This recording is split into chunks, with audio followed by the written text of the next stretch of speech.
everybody, Happy New Year. Welcome back to In the Gutter. I am Wade. This is my 2-week haul because again we got a split shipment at my local comic book shop. So we're going to start out with Spider-Gwen, Ghost Spider number 9 by Phillips and Vianelli. Continuing Gwen's adventures. The Avengers number 22, Jed McKay.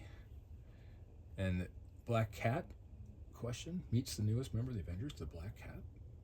Kind of a cool story. Spectacular Spider-Man, Greg Weisman's team up of Peter Parker and Miles Morales. This one introduces the latest Marvel superhero, Elementary. I think her cameo was in issue 10. This is the first story with her.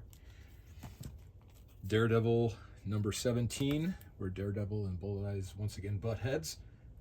Thank you very much. This one, I just wanted to pick this up to give it a read because I like Brian Azzarello.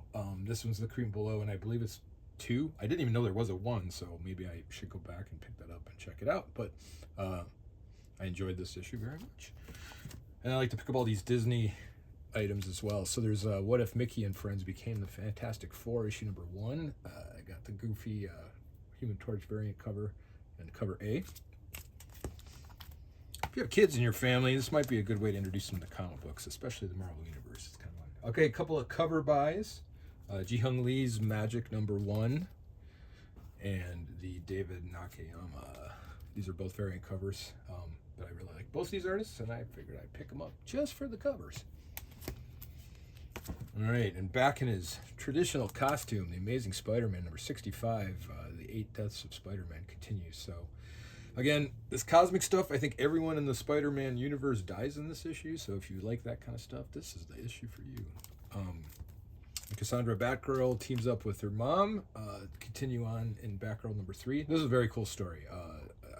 I'm very curious to see where it goes, but if you like the Batgirls, I guess it's a maxi series that came out, but it was good stuff. But this is like a solo story, obviously. More insight on Cassandra.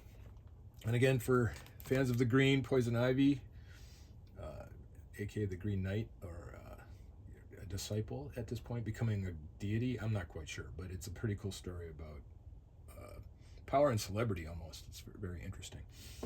And from the creators of 8 Billion Genies comes Lucky Devils number 1. Curious to see where this plays out, because this is definitely a ramp-up story where the story's just getting started in this one and ends on a pretty epic high note, or low note, depending on how you feel about things. Wouldn't be a In the Gutter haul without a horror anthology. So here's Hello Darkness number 6. Garth Ennis' story is probably the strongest one. I hope they collect it at the end. It's a sort of post-apocalyptic human story that he's telling from a group of people stuck in a house, basically. But anyway, it would be better to read it all in one shot, I feel, because these little anthology chunks are great, but they're also, only a few pages at a time. So I forget how things are going issue to issue. That's me. All right, and Junkyard Joe appears in Geiger, and Jeff Johns and Gary Frank. This is probably my favorite comic book. I think I've mentioned that a few times, but the Junkyard Joe series is really good, and it's cool that he's traveled all of this time from Vietnam to 25 years into the future beyond now. So is it like 2050 or something like that? Anyway, I got the A and the B cover, I think. This is the glow-in-the-dark. Well, maybe it's not. Maybe it's just meant to look like glow-in-the-dark variant. And yeah, it doesn't glow in the dark, so forget I even said it. And then this is the Action Comics 1 homage. I think it'd be fun to actually just collect Action Comic 1 homages, because there's so many cool ones out there. All right, so that's the haul for the week. Thanks for hanging in. We'll see you next week, and until then, keep your mind in the gutter.